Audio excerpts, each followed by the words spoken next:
Hey folks, Jim Thomas here, Fitness Management and Consulting, and I appreciate you being here at the channel today.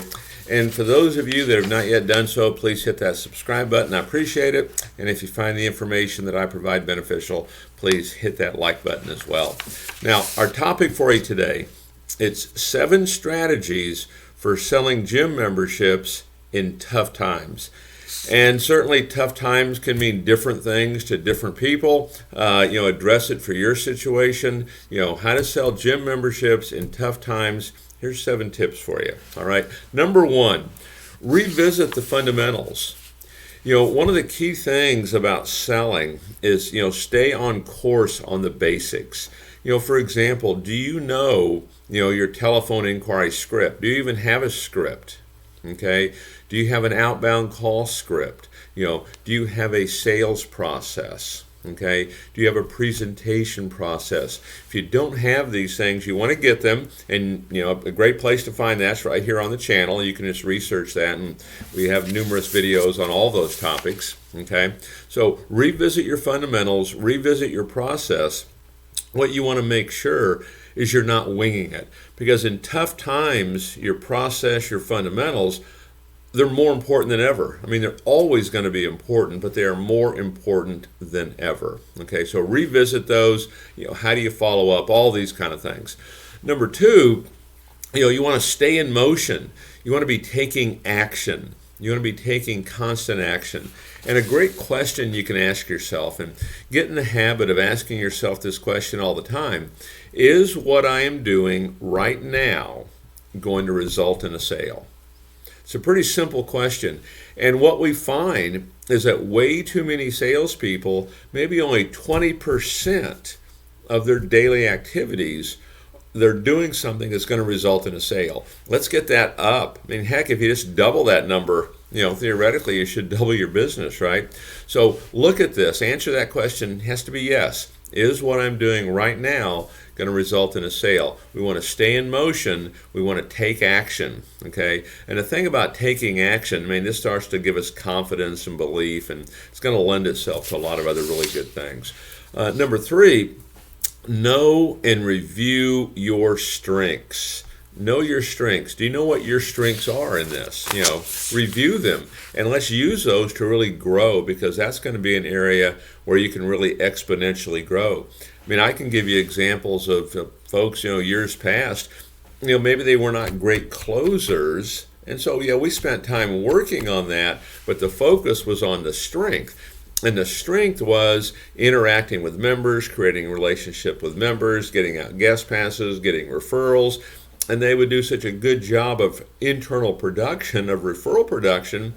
They'd lead the company in sales, yet their closing percentage might be one of the lower numbers, but their sales volume is one of the highest, because they would focus purely on their strength. And in this case, their strength was, referral production. So what is it for you? Okay, whatever that is, let's focus on that and let's really develop that.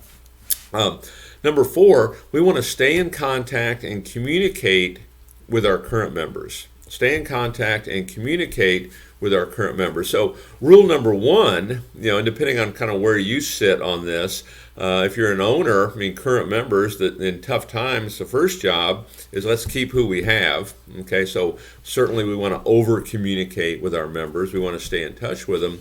But the other thing, if we're trying to sell during tough times, a lot of times our current members is a great resource for this.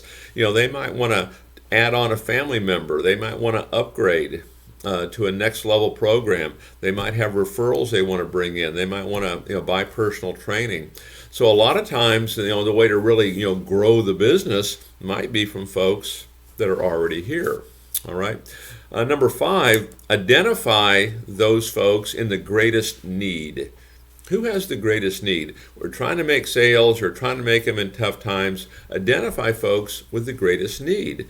One that always comes to mind when I think of that is new moms. Most new moms, they want to get back into shape, and they want to get fit, and they're ready to get going, and sometimes the dads want to as well, and that's a great resource right there. Okay, but your folks that you're calling, folks that you're following up with, make sure that you know why it's important to them, what problem they want solved, and if they've identified that, those could be some great customers for you. Because one of the things you want to look at, who really is your customer? Okay, well, the answer is folks that are ready to make a change. It's folks that are ready to make a change. And so when you're doing your prospecting, identify those with the greatest need. They know what they want and they're ready to make a change.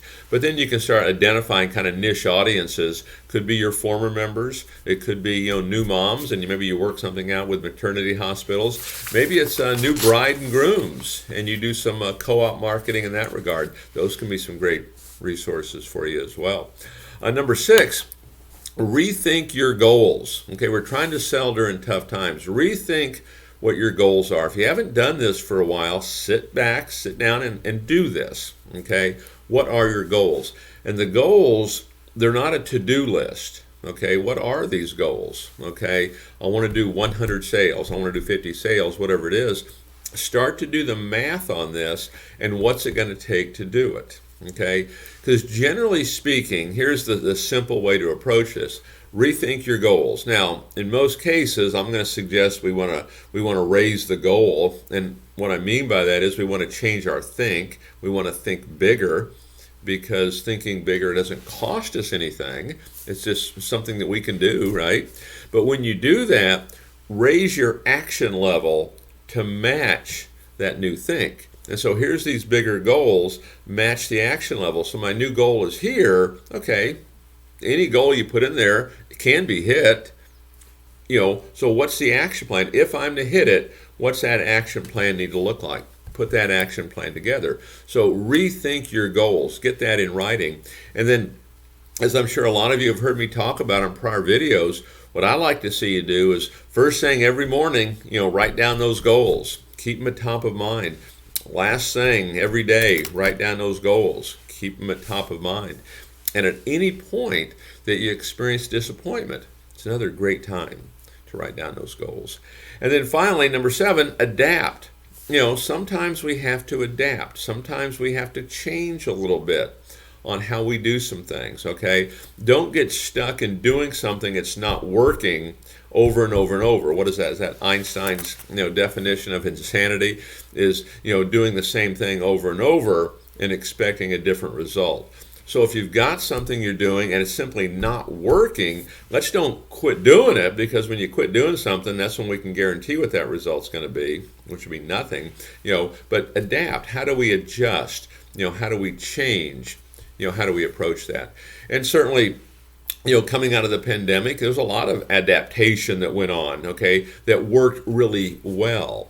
And so we want to adapt also, for the future. Okay. Now, part of what I would add to some of this, okay, there's your 7 tips, but think about writing a plan of action, okay, of how you want to do this. Because if you're trying to sell in tough times, one of the big things we want to be able to do is really develop our confidence. And one of the things that I have found to be true is if we're writing this down, it really does give us a sense of confidence and a sense of control over the outcome. And so when you write it down, and now you've got roadblocks and setbacks, and we're talking about that and how we're going to pivot if that happens, it really does give you a game plan. Because what you don't want to find yourself doing, don't find yourself just sitting there stationary, and really becoming a victim of circumstance. Take action. You can sell memberships in tough times. You can have success, and follow those 7 steps and kind of determine which ones are you, and which ones could you use some adjustment in. So folks, my name is Jim Thomas. My company is Fitness Management and Consulting. Appreciate you being here at the channel today.